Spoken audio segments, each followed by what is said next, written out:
Opportunities are everywhere. What is your interest area? How you can set direction for yourself.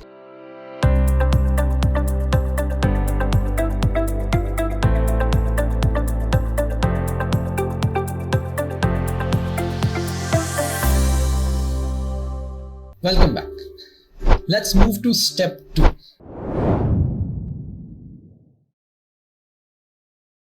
Step 2 is all about setting direction.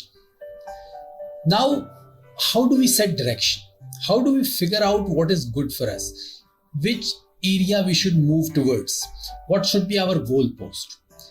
Now, there are ways to decide. One, obviously, since we have gone through the stage of self-awareness, that would have thrown some data for you to figure out which area you should pursue.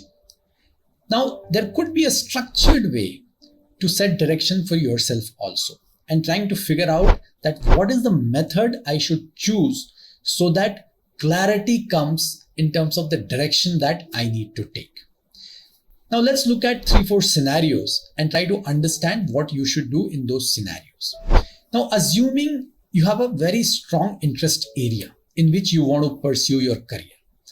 Now, this is clearly a self-study option, right? Because you already have interest in that area.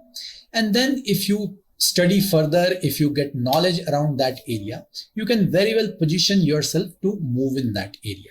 And that's a very straightforward choice. But suppose if you are interested in a new area where you have very little information and knowledge, and sometimes, we get excited by few things, or sometimes even the career choices that come in front of us, not necessarily we know everything. So then you need a formal training, right? Don't try to figure out things yourself. That's not advisable. Because if this is your interest area and if you want to pursue your career, but you don't know much about it, go for formal training, go for formal certifications. That's the right way to set direction in this area. Similarly, if there is some area where you know the basics, but really want to hone your skills. Now, in that case, you need more practice. And sometimes that practice can be on the job also, because if that job is given to you and over a period, if you do it well and you hone your skills, you will become an expert. But then you need to have your basics right, and then you can supplement that with on-the-job experience. Now, if you want to master the skill in certain area, then that's a different thing altogether. That's where, you need to really be in a position to experiment on your job, because that's the only way to master a skill, because mastering requires doing something continuously, regularly, in and out, and that's how you understand the complete intricacies, complete details of that particular area. So mastering the skill will require regular practice, will require regular knowledge enhancement, and that's how you become master of that skill. So these are just some scenarios through which I have tried giving you some idea in terms of how you can set direction for yourself. But these are only some of the guidance that can be looked into.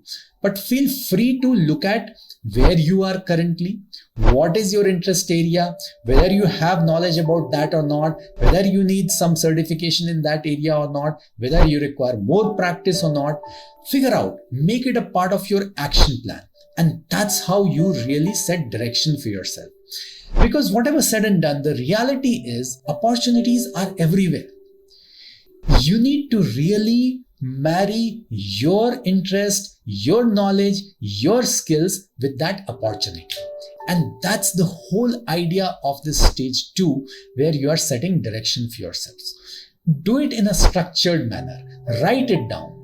Write down what are your interest areas, what is your skill level in that, what is the gap that you are identifying which you need to cover.